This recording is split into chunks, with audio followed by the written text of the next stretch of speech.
If there was anything that would prove Democrats absolutely are destroying the places for which they represent, it is this story. Mayor Bill DeBlasio dismisses rich New Yorkers who fled the city as fair weather friends and says their taxes should be raised days after Governor Cuomo begged the city's top 1% to return to prop up its ailing finances. Bill DeBlasio is dumb as a box of rocks, perhaps dumber. Cuomo is correct. He is begging the rich not to leave because they pay a massive amount of their taxes. Now, some people are saying that the top 1% pays half of New York's taxes. I don't know if that's true. Maybe it's in here. Either way, you need people. And if you look back, I watched a documentary a while ago about how Trump saved New York. And they talked about how it was crime infested. Nobody wanted to live there. And they couldn't afford programs. The mob was running everything because the cops were too weak and underfunded. So Trump he builds this tower. And he builds his luxury tower. And he says, you guys, you want to live here. It's the best. I'm telling you, everybody agrees. So the rich people move in. Now they got to pay city taxes. New York City has an income tax. But these rich people were like, hey, man, it's a premium to live in this great city. I'm going to do it. So they did. This, according to the documentary I watched, saved New York City because it encouraged people to come. It bolstered the tax base, which provided the city with new resources to expand, to grow, to fix things, to solve the crime problems, making the city better and better and better. And then we moved into the 2000s and things typically got better. I understand about 9/11 and all that stuff, but crime has gone down. The city has improved. Then we had mass riots. The rich people started fleeing. Cuomo understands the importance of rich people who can pay taxes. I'm not a big fan of wealth disparity and income disparity. Donald Trump recently tweeted about income disparity being a problem. I agree. I think it's a problem. Don't like it. But I can certainly recognize the importance of not just encouraging the rich people to stay, but encouraging everyone to stay and not threatening them when they're suffering. Here's the problem. You got poor people in your city who need resources. Those resources are typically paid for by taxes, which come a lot from the wealthy individuals who live in the city. If you got a rich guy who makes $100 million a year and he's paying 3% to the city, that's $3 million they're going to put in programs that are going to help people. But if you got somebody who makes $100,000 a year and you're taxing them 3%, you're going to get $3,000. You're not going to be able to pay for that many programs. You see the importance of these big wealthy individuals. But more than that, you want to be a welcoming city and you don't want to threaten you're going to raise their taxes more. You've got rich people fleeing. You don't want your tax base to erode. But I'll tell you this, New York City is in a death spiral. Maybe they can pull themselves out, but on this track, New York City will completely collapse and become, man, like Escape from New York, that movie where it's just warlords and insanity and dystopia. Because here's what happens. Easy example. You got a skyscraper, right? Skyscraper has, let's say it's got 50 floors and it costs, let's say it costs $1 million per month to run this thing. You've got to pump water up the building. People don't realize this. The water in New York City, the natural pressure they have only goes up so high. So once you get to a certain point of the building, you turn the water on, nothing comes out. They need pumps. They got to deliver air to the higher floors. Yeah, people don't realize that either. Very expensive to operate. But if every floor is occupied, they're splitting those costs evenly. Most people don't notice. But what happens when, 30-40% leave? Now about half the building is empty. Everyone's costs double. What happens then once the costs double, people say, wow, this has become too expensive for my blood. I'm getting out. Eventually, you have an empty building you can't afford, so it becomes derelict.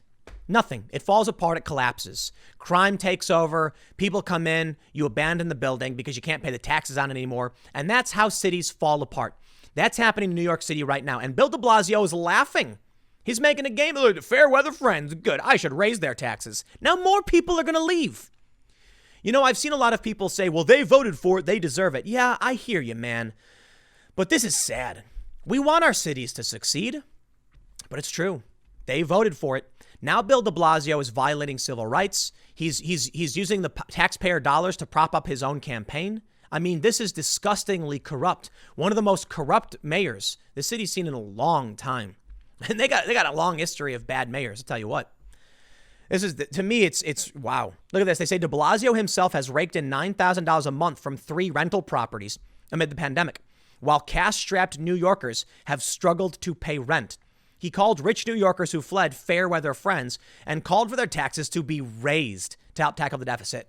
I'll tell you this, man. The rich people, they can snap their fingers and get out of your city. And they're going to do it. In fact, they've basically already done it. Now more will. This came in direct opposition to comments by Cuomo, who begged wealthy residents to come back and save the city from financial ruin. The state's tax base has taken a beating from tenants failing to pay rent and tourism being all but depleted amid travel bans, leaving a huge deficit. You know what else he did? He put in checkpoints. That's right. If you want to come to New York, 14-day quarantine. He literally said, no tourism allowed. Listen, I think he's doing it on purpose. That's the only way I can see it, man. These checkpoints and 14-day quarantines, if you violate them, it comes with a $10,000 fine. Tourists are now going to be like, I'm not going there. Sorry. So all their revenue is going to be gone. No one's going to pay their bills. It's like they're trying to destroy the city. Cuomo, on the other hand, is saying, no, please come back. I'll buy you a drink, he says. Yeah, too bad. Look, I'm in Jersey. I'm getting out of this place too. So I'm taking my businesses with me. And my businesses do all right, but I'm out. So all that tax base is going to start eroding. And these Democratic politicians and governors who have destroyed the places they're supposed to represent, I hope the people realize just how bad they've made it. But you know who's leaving? It's the rich people. It's the people of means and the people of individual responsibility. It's not the poor. It's not the poor Democrats. They're staying and they're being abused. I hope it's a wake-up call to these people about how they've been abandoned by the Democratic Party. I don't think it will be, unfortunately. They say the city's sanitation budget was cut by $106 million, leaving the streets dirty. The NYPD faced a $1 billion chop to its budget, while crime is skyrocketing, with shootings up 201% last month compared to this time last year. My word!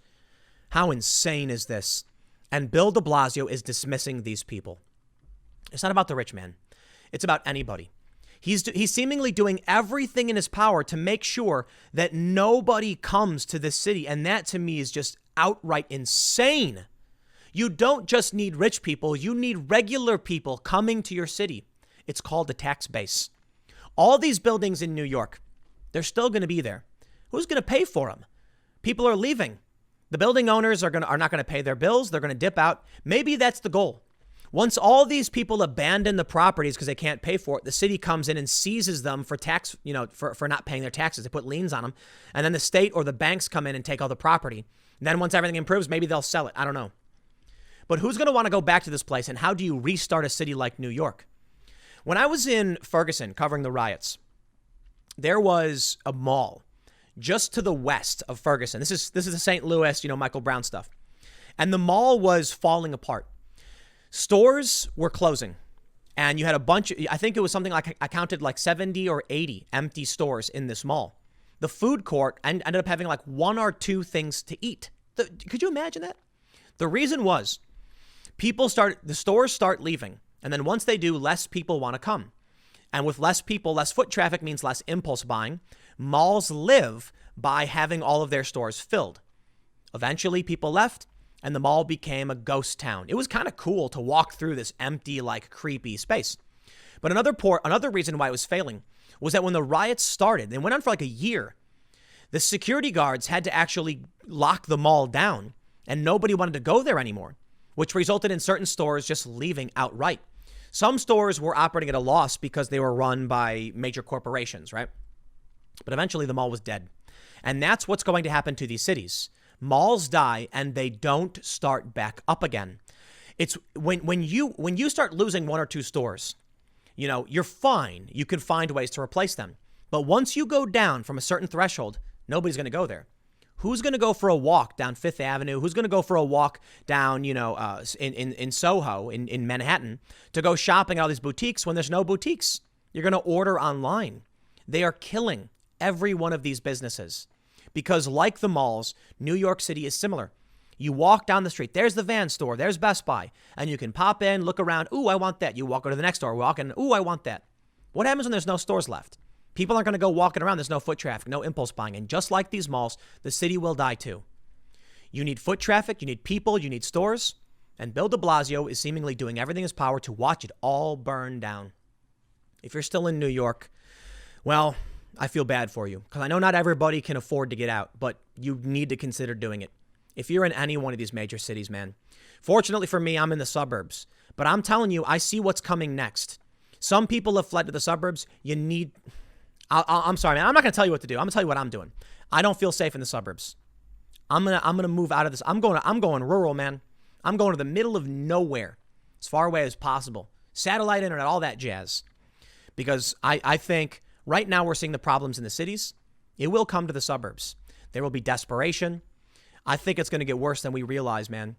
I was recently shopping for some equipment, and the store that I go to, everything was back ordered or sold out.